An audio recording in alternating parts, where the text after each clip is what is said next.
Best varicose wines చికిత్సనే పొందండి. నొప్పి లేని చికిత్స కోసం సంప్రదించండి ఎబిస్ హాస్పిటల్.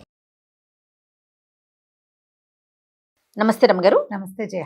రమ్మగారు, మనం విక్రమార్కుడు కథలు చెప్పుకుంటున్నాము. భోజుడికి సంబంధించి ఒక్కొక్క మెట్టు ఎక్కుతా ఉన్నాడు కదా. 18వ మెట్టులో ఉన్నాడు. ఈ మెట్టు పేరేంటి? ఈ మెట్టు ఏం కథ చెప్పింది? ప్రతిమ 18వ మెట్టు ఎక్కాడు భోజుడు. విసుగులేదు ఆయనకి. మళ్ళీ పరివారంతో సహా సింహాసనానికి పూజ చేస్తున్నాడు. మంత్రి సామంతులు అందరూ రెడీగా ఉన్నారు. మెట్లు ఎక్కుతాడు. ఈ పేరు ఏమిటంటే ఏదో పరిమళవల్లి, పరిమళ మోహన వల్లిట 18వ ప్రతిమ పేరు. ఈ ప్రతిమ రాజా నీ విసుగులేని నీ తత్వానికి నాకు ఆశ్చర్యంగానూ ఉంది. విక్రమార్కుడి యొక్క తెలివితేటల్ని, ఆయన గొప్పతనాన్ని, ఆయన రసికతని, ఆయన యొక్క దానపరత్వాన్ని, సమయస్ఫూర్తిని ప్రపంచానికి తెలియజేసే అవకాశం లభించటము మాకు ఆసక్తికరంగానే ఉంది. రాజుగారు రాజ్యం చేస్తున్న రోజుల్లో ఒక విచిత్రమైన కథ జరిగింది, అది చెప్తాను వినమని.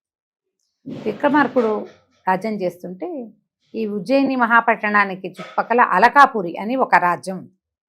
ఈ అలకాపురిలో ఒక ప్రముఖుడైన వ్యాపారస్తుడు ఒక ఆయన ఉండేవాడు. ఆయనకి 4 కొడుకులు. వ్యాపారం చాలా పెద్ద మంచి విశేషంగా ఉంది. తోటలు, దొడ్లు, ఇళ్ళు, వాకిళ్ళు, పొలాలు, దొడ్లు ఎన్నో ఉన్నాయి.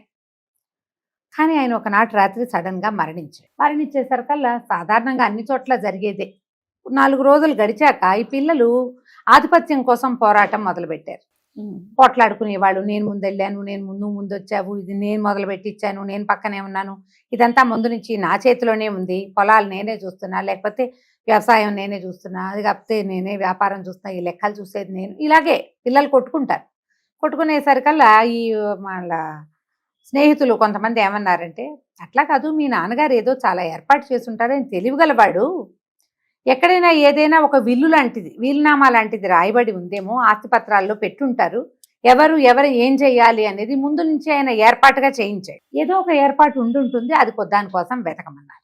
వీళ్ళు ఏం చేశారు, మెల్లిగా అవేవి సామాన్లు అన్నీ వెతికి చివరికి తండ్రి వస్తువులు పెట్టుకునేటువంటి ఇనపెట్టె తెరిచారు. ఇనపెట్టెలో రూపాయి లేదు, ఏమీ లేవు. ఇనపెట్టె ఖాళీగా ఉంది. పుట్టి పత్రాలు ఉన్నాయి అంతే. వెండి, బంగారము, వీళ్ళు చాలా ధనం ఉంటుందని నమ్మారు.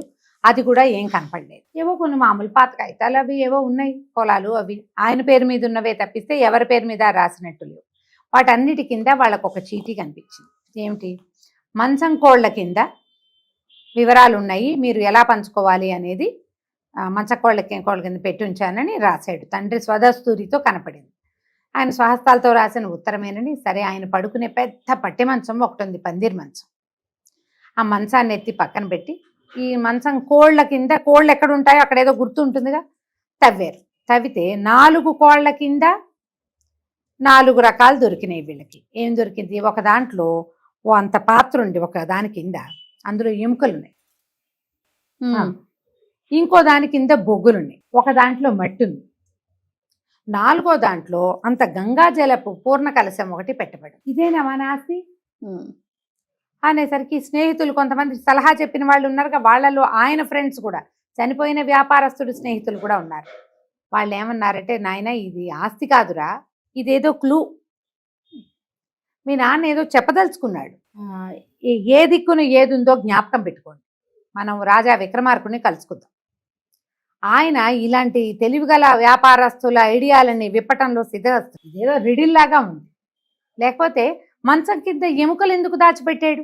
అదే కదా, ప్రత్యేకంగా పెట్టించాడంటే ఏదో ఉందిగా. బొగ్గు ఎందుకు పెట్టుకుంటారు? సాధారణంగా ఒక చోట చేస్తారు కదా, పునాదులు తీసే చోట అడుగున బొగ్గులుంటే ఆ ప్రదేశం వదిలి పెడతారు.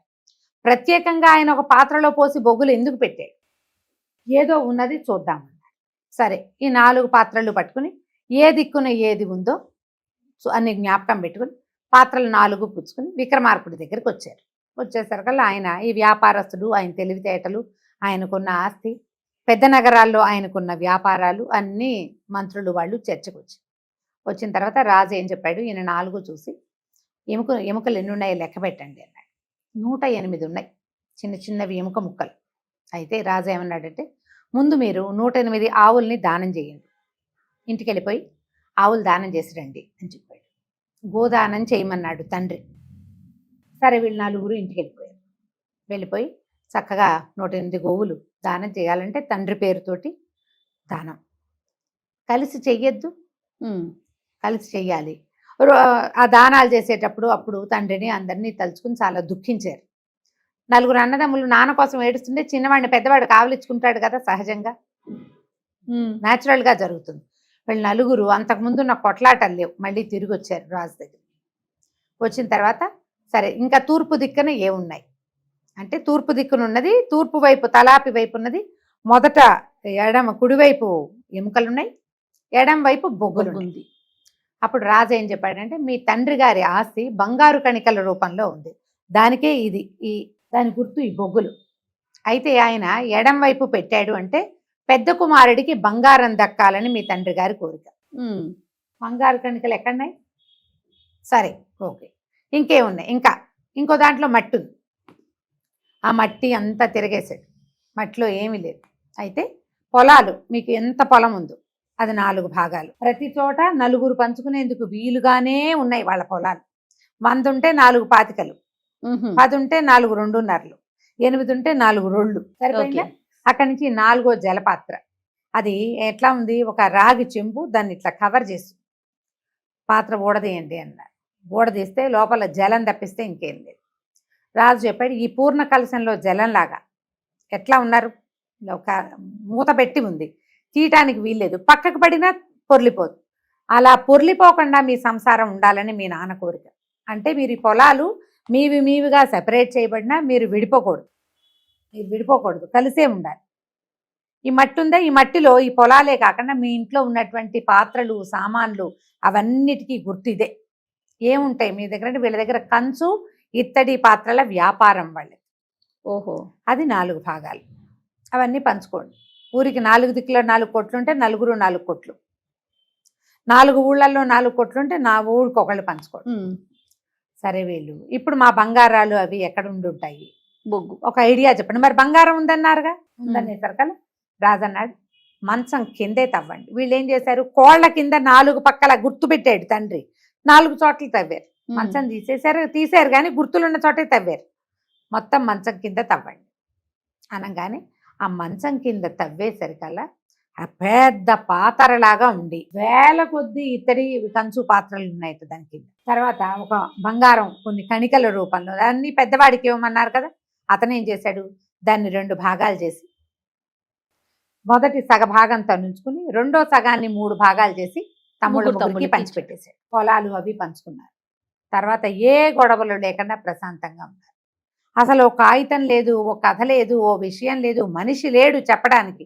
అయినా కూడా రాజు చక్కగా వీళ్ళ తగాదా తీర్చాడు కదా. మరి చూడు ఎంత తెలివి ఉందో, ఈ తెలివి నీకుందా అని అడిగేసరికి పరిమళ మోహిని భోజుడు ఆలోచించడం మొదలెట్టాడు. నేను ఇలాంటి తీర్పులు చెప్పానా? నేను తీర్పులు చెప్పా కొన్ని, ఏదో ఆను పాను ఉండాలి, ఇలా ఆకందకుండా పొక్క పొందకుండా ఉన్నదాని వ్యవహారాన్ని విక్రమార్కుడు కాబట్టి చేయగలిగాడు. అవును, ముందు ఆవులు దానం చేయించి వీళ్ళకి తండ్రి పట్ల దుఃఖాన్ని ఆ భావోద్వేగాన్ని కలిగించి తర్వాత వాళ్ళు కలిసిపోయేలాగా చేశాడు. ఆ తర్వాత వాళ్లే పంచుకున్నారు, పోట్లాట తీరిపోయింది ముందు. ఆ తర్వాత దొరికినట్టు పంచుకున్నారు, మాట్లాడకుండా హాయిగా కలుసున్నారు, తండ్రి భావాన్ని అర్థం చేసుకున్నారు. ఎంత బాగుంది. భోజుడు దండం పెట్టాడు, విక్రమార్కుడిలాగా నేను చేయలేనేమో, వెళ్ళొస్తానని దిగి వెళ్ళిపోయాడు. మర్నాడు ఆయన మళ్ళీ 19వ మెట్టు ఎక్కాడు. ఆ మెట్టు మీద ఆయన ఏం తెలుసుకున్నాడు వచ్చే భాగంలో తెలుసుకుందాం. తప్పకుండా. నమస్తే. నమస్తే.